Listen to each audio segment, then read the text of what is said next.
Lauren Rosa. So I've been here for a little bit. I've been here for a minute. Move out the way. Made it. This is the Rumor Report. I think a lot of people will recognize the voice from the name. On the Breakfast Club. Lauren came in hot. You know, I came in telling the truth. So Meg the Stallion came out and surprised an audience at the Beyonce concert, Renaissance concert. Now, you know this is big because it's Houston and, like, you know, Meg is just that girl there. They both from Houston? Mm-hmm. Yeah, they're both from Houston. But it was even bigger because maybe a few days prior to that, Drake was in Houston. Mm-hmm. Now, you'll remember Drake shot some lines at Meg. People would say at Meg the Stallion. I believe that they were for her too. We talking about the whole Tory Lanez situation. Mm-hmm. So in Houston, Drake is on stage and he says, "Hey, there's a woman named Megan here." We have that audio, I believe. I gotta give a shout out to somebody in here that's been with me since the beginning of my career. Her name is Megan. Meg something, Meg Luck, whatever you know her. She been there with me since day one, like real built this me. Real H-Town legend. Shout out to Meg one time, for real. Not that Meg, this Meg. So y'all heard the not that Meg. Right. So he wanted to make it clear. So, you know, now she comes out on stage with Beyonce, which is a dope moment. But Beyonce is very vocally supportive of Megan when she comes out on stage, which is huge.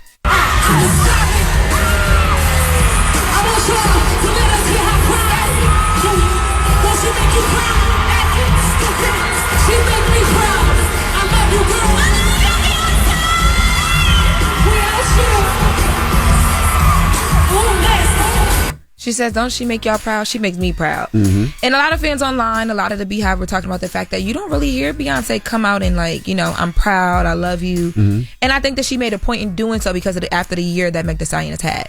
And she's always been giving it up to Megan. And I think that you got to remember too, when you're from a city and you do a record with another person from that city, especially somebody up and coming, and that record ends up being a #1 record, y'all win a Grammy for it. Like, that's big. Like, nobody can ever say you never put on for your city.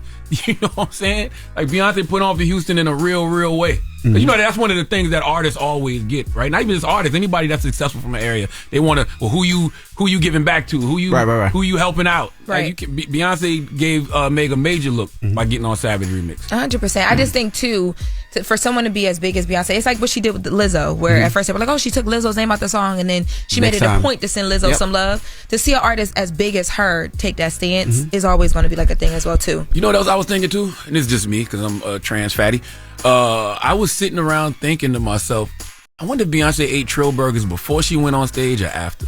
Because I would think if she ate them before, it was a little bit heavy. It'd be too heavy. Probably after. If she ate Trill burgers before she went on stage, and then she might be a little gassy. That's what I was thinking. I was like, so she probably waited until after, right? Probably after. Ooh, if I was one of Beyonce's dancers and she hit the move and then you just have to eat it. You got to take it. That's one thing I want to know. I really do. I'm sure she ate after. Bun B or salute to Angie Beyonce. I want to know, did Beyonce eat the Trill burgers before or after? I'm sure after. So she ate them before and still went out there and did her thing like that? You can't enjoy it. You rushing through it. Your nerves is crazy. She's home. You know what I mean? The other members of Destiny Child were there. Like, you gotta a be lot light. going on. You gotta be light before the performance. Yeah. After, you just... Yeah, she probably ate it after. Yeah, after. Salute to Trill burgers. Shout out to them. So, Travis Scott is next up on the Rumor Report. So, over the weekend, this came out, and of course, this turned into so many memes, which is sad on one end because Astroworld, anything related to that is always going to be sad because people died. But Travis Scott, so they, in the Astroworld lawsuit, were trying to seize Travis Scott's phone as evidence. And his lawyer had to come out and say the phone could not be seized because it was lost at sea at the bottom of the Gulf of Mexico. So his attorney claimed that his phone was lost after it fell off a boat in the Gulf of Mexico back in 2022. And, you know, when depositions happen, they want to go through everything. They want to see text messages, calls, all that stuff. Of course, Twitter turned this into, of course the phone is lost at sea because you don't want us to see what else is in that phone. And on the other hand, people are saying, well, we got to really think about this. Like, if it's lost at sea, what is there that they don't want people to see? Because, again, people were killed behind Astroworld. So, or maybe it just really got lost at sea. Yeah, maybe he was on vacation and he fell out the boat, like you said. I really don't understand what's the point of them wanting to see the phone, because what could be in that phone that we didn't already see at Astroworld? Yeah, I don't think that to me, I wouldn't think that there's anything in his phone that would, like, it would, maybe they're thinking that, like, there's text messages after or something like that would, a conversation he had. But it was very evident. You watched on the stage what happened and saw that he didn't see certain things happening. So I've said this from the beginning. I always thought it was very unfair, how Travis Scott was treated in that whole situation, because some things are just simply out of your control. That's not the first concert that's happened to, and sadly it won't be the last. Because whenever you're doing these big festivals with it's 80,000, 100,000 people, the only thing you're relying on is them people controlling themselves. Yeah, but that's when you're as big as Travis Scott and you are like he is the live show like person, you know what I mean?